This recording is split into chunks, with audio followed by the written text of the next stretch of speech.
The film opens with a birthday party for Claire. Her classmate Casey was invited out of pity, as Claire tells her father that Casey frequently gets into trouble with teachers and gets sent to detention. Casey calls for a ride home but is told the car broke down. She's about to take the bus, but Claire's dad insists that he go home with them. The girls leave along with another friend, Marcia. Claire's dad is approached by an unseen person. Moments later, the person, a man named Kevin, gets into the car. Claire thinks he just got in the wrong car by mistake, but Kevin puts on a face mask and sprays the girls with some kind of toxin that knocks them out. Casey slowly attempts to open the door to get out, but Kevin gets her too. Kevin brings the girls into a windowless room in an unknown location. He pulls Marcia out and takes her outside. After a brief moment, Marcia runs back into the room, after she peed herself. She tells the others that Kevin wanted her to dance for him. Claire says they need to fight back together to get out. We see a flashback in which a 5-year-old Casey is with her father and her Uncle John. They are both hunters, and they teach Casey how to hunt. Uncle John talks about hunting a deer but being distracted by the buck. A therapist, Dr. Karen Fletcher, is watching a news report on the 3 missing girls. Karen then receives an email from someone named Barry saying they need to speak, and it is urgent. Barry is really one of Kevin's multiple personalities. This alter is a sketch artist with a heavy Boston accent. He meets with Karen regularly in this persona. The girls continue to try and find a way out. They look through a crack in the door and see what appears to be a woman talking to their captor. She approaches the door, but it is just Kevin wearing a skirt and high heels. This alter is known as Patricia, a polite British woman. Patricia assures the girls that their captor knows why they are there and that he is not allowed to touch them. Karen is in a conference via Skype in which she discusses her patients, most of whom are suffering from dissociative identity disorder, including Kevin. The girls meet another identity, Hedwig, who has the mannerisms of a 9-year-old boy.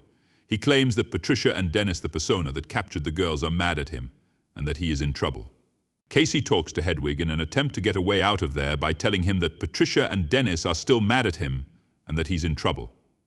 Hedwig leaves and the girls start looking for a way out through the walls. Claire finds a hollow spot in the ceiling and starts breaking off the plaster. Hedwig starts to come back, but Casey and Marcia hold the door back as Claire tries climbing out. Kevin reverts to Dennis as Claire starts crawling through the vents. She finds an exit and starts running for help.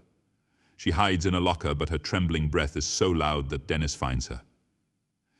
He then locks her in a room by herself. In another session with Karen, Kevin returns as Barry. Karen doesn't believe she is really talking to Barry. She has noticed certain characteristics that Barry is displaying normally seen with other alters like Dennis, such as OCD. Barry insists that he's gotten better. Karen mentions that Kevin has 23 distinct identities. Kevin then becomes Dennis as Karen mentions a 24th identity, the Beast, whom Dennis says is indeed real. Patricia brings Casey and Marcia out for some food. Patricia brings the girls into a dining room and starts to make another sandwich. He becomes upset when he accidentally cuts the sandwich crookedly, so he starts making another one. Marcia seizes the opportunity to take a chair and strike Patricia in the back with it. She runs out for help, and Casey tries to run too, but Patricia catches her and orders her to go to her room. Marcia is eventually caught as well, and is locked in a room by herself. Karen and her assistant Jai review security footage of outside the building. A trash bin is knocked over with garbage spilled everywhere. One couple walks around it, but Dennis walks right through it, which is something Karen believes is deliberate. Hedwig talks to Casey playfully. He asks to kiss her, and she allows him to, though it is awkward. Hedwig mentions his music collection and how he likes to dance to some Kanye West. Casey asks him to show her his room and his music collection. He brings her in there, and she mentions a window that's next to his music. It's just a drawing of a closed window over another drawing of an open window. Hedwig starts to realize that Casey is trying to escape. She becomes frightened and attempts to placate him. He pulls out a walkie-talkie, which Casey uses to start calling for help while fighting off Hedwig. Hedwig subdues Casey and takes the walkie back. We see another flashback with little Casey on a hunting trip.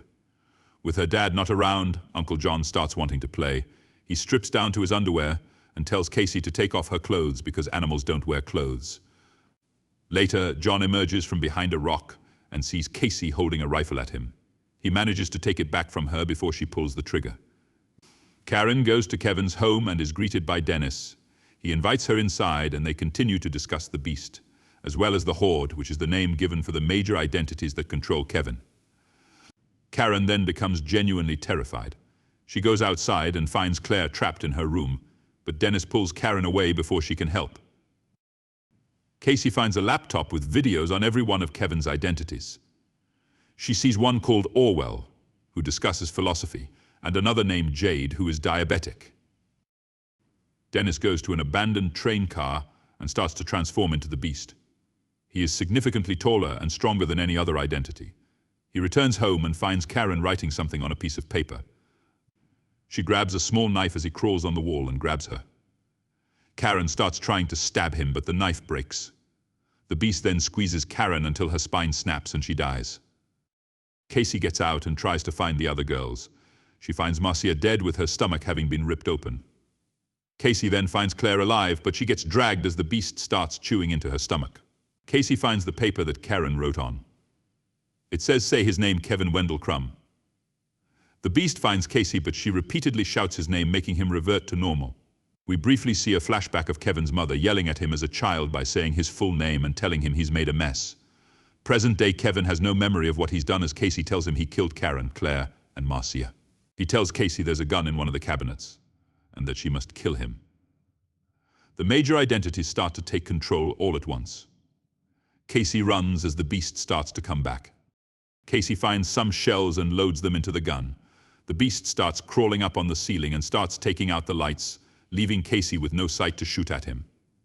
The Beast attacks Casey, ripping her shirt and biting her leg, but she gets away. She closes herself in a cage and loads the gun with more shells. The Beast starts bending the bars to get in, but he then notices multiple scars on Casey's body. Another flashback shows little Casey after her father's funeral, and John telling her he will be her new guardian. The Beast then proclaims that Casey is pure-hearted, and he leaves her alone. Not long after, a man goes downstairs and finds Casey. He carries her outside to safety. She looks around on the outside and sees many animals in an enclosure. Medics arrive and take Casey in.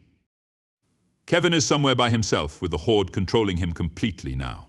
Patricia says that the Beast will protect them now.